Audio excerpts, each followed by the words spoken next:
Hi everyone, thanks for joining in today. Now, I know it's been done to death, but I'm going to give my view here on the, it's only going to be a short view, but I'm going to give it anyway, on the taxi scam video that Hayley Dasovich did a while ago that went viral. And I'm going to give my thoughts on it because I think there's certainly two sides to this story. And stay tuned and I'll give you my thoughts anyway. Video. Yeah, you can see.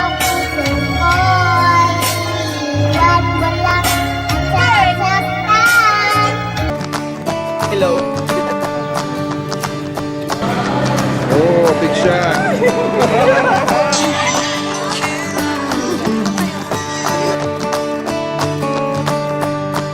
So most of us have probably seen Hayley Dasovich's video there, I guess it was a few weeks back now, where she'd come, I think she'd come from America, and she'd hopped in the taxi, and it was a white taxi, and the guy was basically refusing to turn on the meter, and she was having a bit of an argument with him about it. She got rather upset about it, and when it went on her YouTube channel, it caught the attention of the basically Philippines media. It went on national TV over there, and as a result, this guy, this taxi driver, ended up losing his job and was severely reprimanded, all that sort of stuff.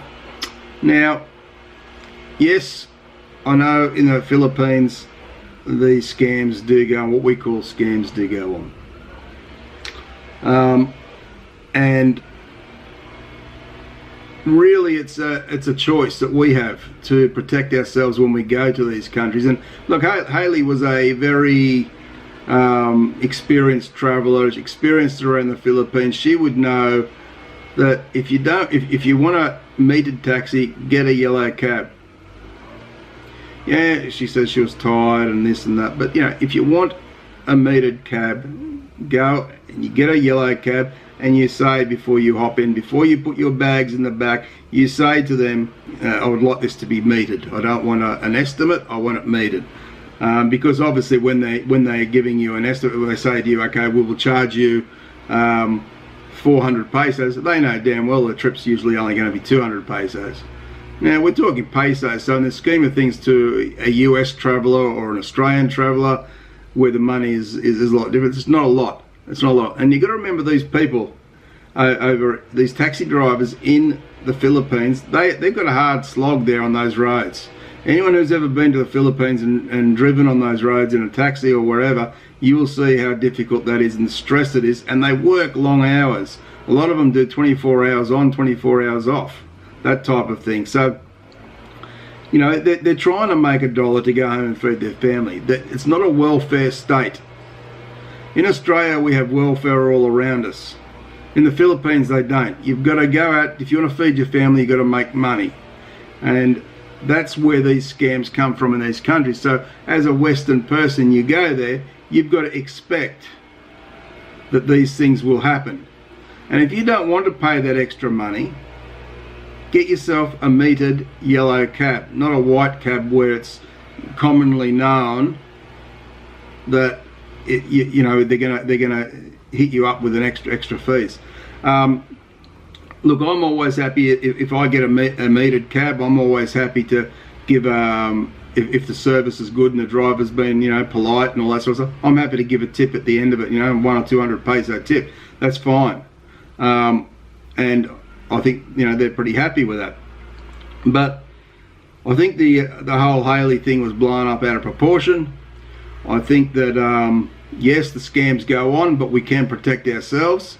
And I think that that man that lost his job, he's no different to many other cab drivers over there that are just trying to do their best for their family, get as much money as they can, so they can go home and put food on the table of their kids and their wife. What would you do if you were in a country, living in a country with no welfare? Would you try and make an extra 100 or 200 pesos per trip if you could? Probably, if it meant the difference between eating and not eating, and you don't know where your next money's coming from. You could work those taxi shifts, and if you don't make, I believe it's something like a minimum of about 3,000 pesos, you don't make anything. That goes to the owner of the cab. So they only start to get paid once they earn, you know, that minimum amount. I think, as I say, I think it's around 3,000 pesos. So not an easy life for a lot of people over there. So have a bit of understanding, you know, and protect yourself. As I say, you've got the option to say, yes, I'll jump in that cab, or no, I won't jump in that cab. Easy as that. So yeah, I think it went too crazy. This guy's lost his job, which is unfortunate. It's brought awareness about the scam, which is probably a good thing. And I don't really even call it a scam so much. I mean, it's a known fact to a lot of people, but it's brought awareness out there to everybody. So when you're in the Philippines, if you don't want to pay more than the trip is worth in the taxi, as I say, yellow cab, meter on, or don't get in. Pretty straightforward. Thanks for watching, guys. I appreciate it. Share the video around. Hit the like button, subscribe, and turn the notification bell on for more. Have a great day, everyone.